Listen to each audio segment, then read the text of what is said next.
이번에는 좋은 중고차를 사는 것처럼 중요한 한 가지를 또 말씀을 드리기 위해서 영상을 찍게 되었고요. 아마 많은 딜러분들, 저같이 차량을 판매하는 많은 딜러분들도 공감을 하실 거라 생각을 하고, 그리고 이 영상을 보시는 고객분들도 공감을 하시리라 생각을 합니다. 정말 이제 믿을 만한 딜러에게 좋은 차량을 구입을 해 갔는데, 점검을 하기 위해서 정비소로 갑니다. 정비소로 가자마자 이제 그런 신뢰가 무너지는 일이 정말 허다합니다. 그래서 조금 이제 안타까운 마음에서 실제로 있었던 얘기를 잠깐 설명을 드리도록 할게요. 최근에 이제 10년이 안 된, 10만 킬로도 안 된 디젤 차가 있었어요. 근데 전차주분께서 10만 킬로도 안 됐는데 타이밍 체인을 교체를 해 놓으셨고요. 그리고 10만 킬로가 안 됐는데도 불구하고 미션 오일이 3번을 교체를 하셨습니다. 그리고 엔진 오일을 교체를 할 때마다 연료 필터를 또 교체를 하셨고요.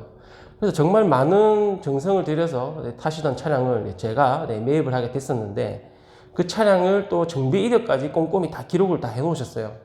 그래서 그런 차량을 팔게 되면 저희 딜러 입장에서도 사가시는 분들이 정말 좋은 분한테 갔으면 좋겠다 기대를 많이 하게 되죠. 왜냐면은 그런 차들은 가져가게 되면 아무런 문제가 없어요. 너무 정비를, 어떻게 보면 과잉 정비를 되어 있는 차량이기 때문에 판매를 하는 저희 딜러 입장에서는 정말 좋은 상황인 거죠. 그랬는데 좀 시간이 지나서 정비를 또 이제 받으러 가셨는데, 그 정비소에서 차량을 잘못 산 것 같다, 차가 너무 엉망이다, 뭐 타이밍 체인도 바꿔야 되고, 막 차가 엉망이다, 막 그렇게 막 겁을 주시더라고요. 그러니까 그 고객께서는 저를 믿고 차를 사갔는데, 정비 이력이 다 있는 것도 설명을 드렸지만, 정비소에서 그렇게 얘기를 하니까 또 가슴이 또 철렁 또 내려앉아서 실망을 좀 하셨다 하시더라고요. 근데 하지만 또 지방에 또 계셨기 때문에 제가 어떻게 또 근처에 오셔가지고 오해를 또 풀어드리는 것도 사실 좀 힘들었어요, 현실적으로. 왜냐면은 평일에는 그분은 또 일을 하러 출퇴근을 하셔야 되는 거고, 또 지방에 계시니까 또 평일날 오기도 힘드신 거고, 주말에는 또 그 정비소는 또 쉬고 있고 하니까 그런 부분이 있어가지고 조금 안타까운 사연이 있어서 오해는 풀긴 했지만 그런 사연이 또 한 번 있었고요. 또 한 번은 이제 차량을 이제 구매를 해 가셨는데, 또 그분이 이제 정비소에 또 가셨는데 사진을 막 찍어서 저한테 보내주시더라고요. 뭐 차량 하체부터 해서 문제가 있다는 부분들을 사진 찍어서 보내주시길래 물어보니까 정비소에서 이걸 다 바꿔야 된다 했다더라고요. 그래가지고 바로 그 고객분께 전화를 해서 그 정비소 좀 바꿔달라, 정비소 사장님 좀 바꿔달라 전화를. 그래서 전화를 제가 말씀을 드렸죠. 지금 사진 찍어 주신 게 이제 등속 조인트인데, 조인트에 길게 이렇게 일자로 나와 있어요. 근데 그 부분에 녹이 슬어서 교체를 해야 된다. 그리고 브레이크 디스크에 주위에 녹이 있어서 교체를 해야 된다. 그리고 머플러에 일자로 쭉 나와 있는데 거기가 녹도 쓸고 오래돼서 색깔도 노랗게 돼서 바꿔야 된다. 근데 그렇게 얘기를 하셨다 하더라고요. 그래서 제가 어이가 없어서 이제 그 고객분께 얘기를 해서 정비사분 바꿔달라. 이게 정비 통화를 해보니까 또 목소리가 또 젊으시더라고요. 그래서 말씀을 드렸죠. 등속 조인트는 항상 이제 물에 노출되어 있기 때문에 녹이 쓰는 건 당연한 거고, 브레이크 디스크는 주철이기 때문에 당연히 물이 들어가면 녹이 쓸고 브레이크가 닿는 부분은 당연히 반짝반짝거리고 있겠죠. 그리고 머플러 같은 경우는 열이 받았다가 식었다가 계속 반복을 하기 때문에 당연히 색깔이 변형이 오고 녹이 쓸 수밖에 없습니다. 그렇게 말씀을 드렸는데 왜 이게 문제라고 해서 바꾸라고 하셨냐 물어보니까 그분께서는 좀 얼버무리시면서 그냥 뭐 바꿔야 될 것 같아서 말씀을 드렸다, 꼭 바꾸라는 건 아니었다라고 또 그렇게 또 말씀을 하시더라고요. 그래서 이제 그런 부분이 있어가지고 또 오해도 풀어드리고, 이런 일이 허다한데 대부분의 이제 그 고객분들이 여자분들이었어요. 그래서 여자분들이 조금 그런 부분이 있어가지고 취약하다 보니까 그런 일이 조금 많이 있었던 것 같습니다. 또 한 가지는 저희 딜러들도 눈탱이를 맞는 경우가 많아요. 몇 년 전의 얘기인데, 저희 딜러들도 이제 주위에 정비소가 많겠죠. 그 정비소가 많았는데 거기에서 이 정비를 이제 보통 맡기는데 다 틀립니다. 공임도 틀리고 부품도 틀리고 다 틀립니다. 한 번은 이제 지방에서 차량을 이제 매입을 하게 돼서 차량을 매입을 하러 지방에 갔었는데 쉐보레 차량이었어요. 그래서 냉각수 이슈가 좀 많기 때문에 그 부분을 유심히 봤는데, 차주분께서 이제 차량 검수 중에 쉐보레에서 냉각수 부분 서비스를 받으셨더라고요. 그래서 정비 내역서에 쭉 있더라고요. 워터펌프부터 해서 정비를 많이 받으셨는데 누가 봐도 차에 냉각수가 흘러내리고 있더라고요. 뚝뚝 떨어지고 있었고, 그래서 맺혀 있고, 그래서 고객분께 이제 말씀을 드렸죠.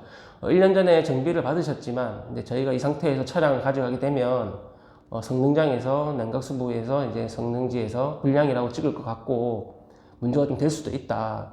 그래서 일단 나중에 저희가 가져가서 점검을 해보겠지만, 네, 문제가 없으면 그대로 넘어가겠지만, 점검을 해서 만약에 문제가 있으면 수리비 지원을 좀 말씀을 드렸고요.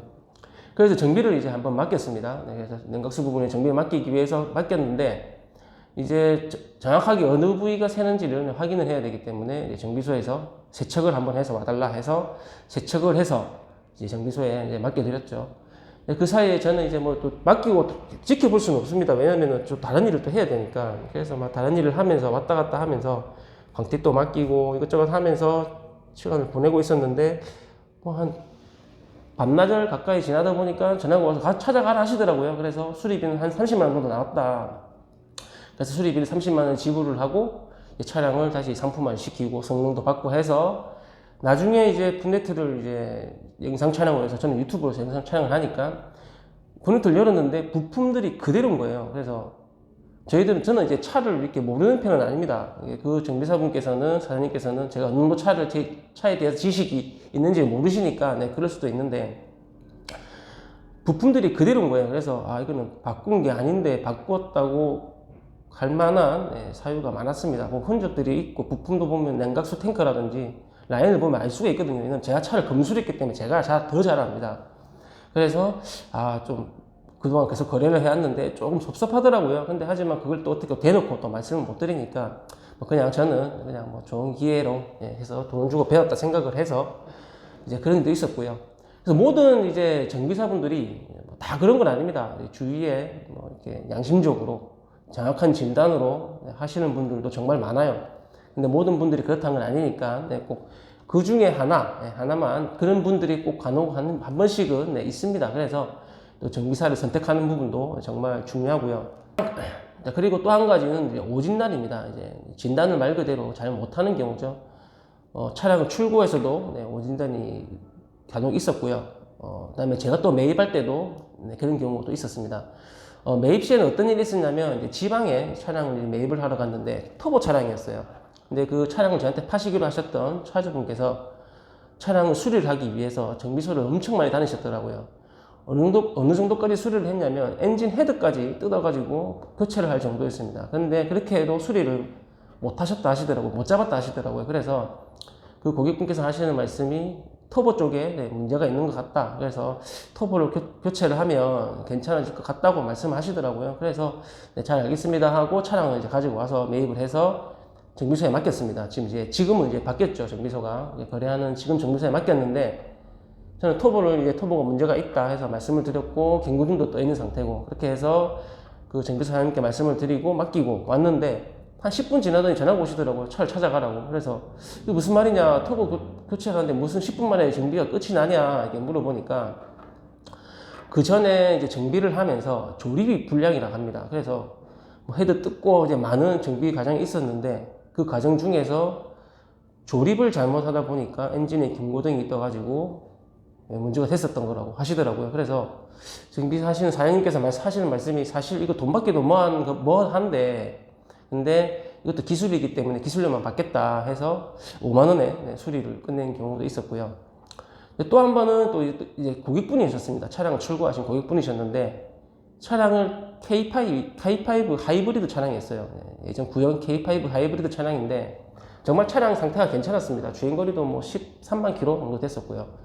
출고를 하고 한 일주일 정도 있다가 전화가 오시는데 차량이 부들부들 떤다, 차가 좀 이상하다 하시더라고요. 그래서 그럴 리가 없는데, 그렇게 문제가 될 만한 차가 아니었는데 일단은 그러면은 자기 가까운 정비소 오토큐에 가시겠다 하시더라고요. 그래서 오토큐에 가셔가지고 나오셔가지고 전화가 오시더라고요. 오토큐에서 하는 말이 미션이 고장이 났거나 하이브리드 모터가 고장이 난 것 같다고 말씀하시더라고요. 그래서 차를 저를 믿고 차를 사가신, 유튜브 영상도 보고 이렇게 사가신 그런 분이 얼마나 이제 하늘이 무너지는 진단이잖아요. 엄청 수리비가 많이 나오니까 얼마나 배신감이 컸겠습니까?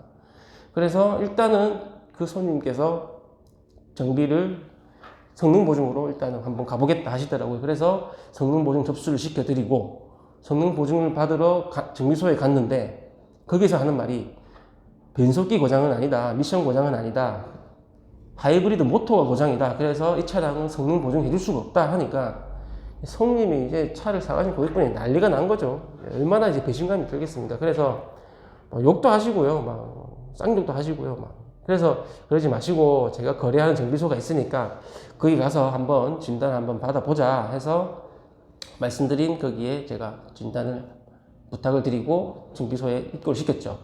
그래서 이제 수리를 하시고 정비하시는 사장님께서 전화가 오시더라고요. 그래서 수리가 끝났다. 또 물어봤더니 무슨 수리를 이렇게 벌써 끝나냐, 무슨 문제였냐 물어보니까 자막 플러그 문제였다 하시더라고요. 그래서 이제 그 정비사 사장님께서 그 K5의 손님께 말씀을 드렸대요. 이 차는 점화 플러그가 문제다. 근데 만약에 이렇게 말씀을 드리니까 그 차주분께서 얼마나 기가 차겠습니까? 그래서 무슨 이런 데가 다 있노 하면서 속으로 그렇게 생각을 하셨다 하시더라고요. 그래서 정비하신 사장님께서 점화 플러그를 교체해가지고 만약에 문제가 잡히면 수리비는 주고 가시고, 만약에 점화 플러그를 해서 안 잡히면 수리비는 안 받겠다. 어떻게 하시겠느냐 하니까 손님께서는 뭐 그냥 한번 해봐라 하셨던 모양이더라고요. 그래서 이렇게 한번 해봐라 하니까 수리를 하니까 잡힌 거예요. 그러니까 그 차주분은 오토큐도 가고 성능 보증도 가고 완전히 천청백력 같은 그런 진단을 받았는데 점화 플러그 하나로 해결이 돼버리니까 그분도 안 믿기신 거죠.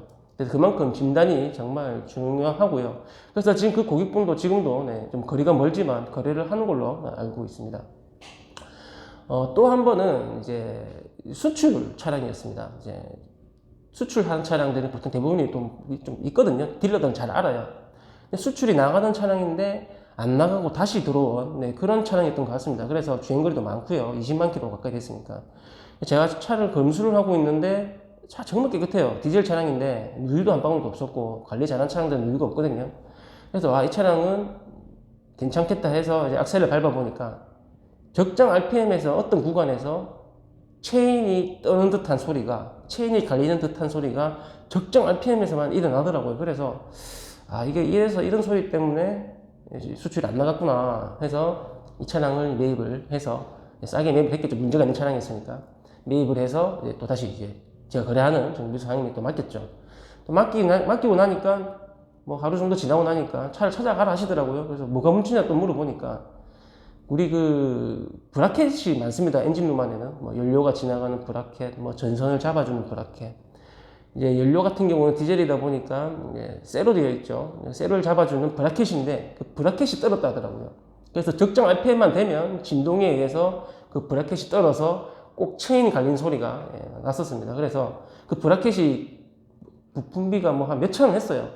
그래서 또 그 사장님한테도 또 그렇게 말씀하시더라고요. 그냥 뭐 이거 그냥 뭐 문제 많다 해가지고 수리비 많이 청구해서 보통 일반적인 정비소였으면 수리비 많이 받았을 거다. 근데 양심상 그러지 못하겠고, 그래서 있는 그대로 자기는 하니까, 그래서 그 공인 5만원만, 기술료 5만원만 또 드리고 또 수리를 또 이렇게 드린 적도 있고요. 그래서 거의 지금 보면은 모든 이제 정비사분들이 다 마찬가지겠지만 돈을 벌어야 되지 않습니까? 근데 제가 지금 이제 거래하고 있는 그 사장님은 돈보다는 또 신뢰를 또 많이 생각하시는 분이셔가지고 양심적으로 많이 하시는 분이거든요. 그래서 예전에 좀 전에 제가 말씀드린 터보 같은 경우도 그냥 교체해가지고 그냥 수리했다. 사실 뭐 문제가 뭔지 알겠지만 조립 불량인 거 알고 있지만 그래서 해서 뭐 돈을 버실 수도 있었는데 그렇게 안 하고 정말 양심적으로 지금은 그렇게 해주고 계시더라고요. 그래서 지금도 계속 꾸준히 계속 그 사장님하고는 꾸준히 계속 거래를 하고 있는 중이고요. 그만큼 이제 제가 말씀드린 것처럼 이제 중고차, 좋은 중고차를 구매하시는 것도 중요하지만 사실 그것도 그만큼 또 중요한 것도 정비소를 선택하는 그런 부분도 있습니다. 뭐 부산 쪽에 계시면 이제 근처에 저희가 거래하시는 사장님이 계시니까 부산 쪽에 계시면 혹시나 만약에 뭐 차에 문제가 생겨서 좀 수리비가 많이 나온다든지 진단이 조금 불안하다든지 그런 경우는 혹시 만약에 댓글 달아주시면 제가 주소 남겨드릴 테니까 뭐 저하고 거래하고의 관계가 없이 그냥 가셔가지고 우진오토모빌의 이상희 차장님 소개로 왔습니다 하시면은 아마 양심적으로 수리를 진단을 정확하게 잘 해주실 겁니다. 그래서 이번 영상은 이제 그만큼 중고차를 사는 것처럼 중요한 정비사, 정비소 선택도 중요하다는 거 강조드리고 싶었던 거고요. 정말 출고를 해서 판매를 해서 출고를 해가지고 하다 보면 허다합니다. 그래서 웬만하면 좀 믿을 만한 정비소에 가서 찾으시는 것도 정말 개인적으로 중요하다고 생각합니다. 이번 영상은 여기까지 하기로 하고요. 다음 영상에는 예방정비에서 딜러가 생각하는 예방정비에 대해서 한번 얘기를 한번 해보도록 하겠습니다.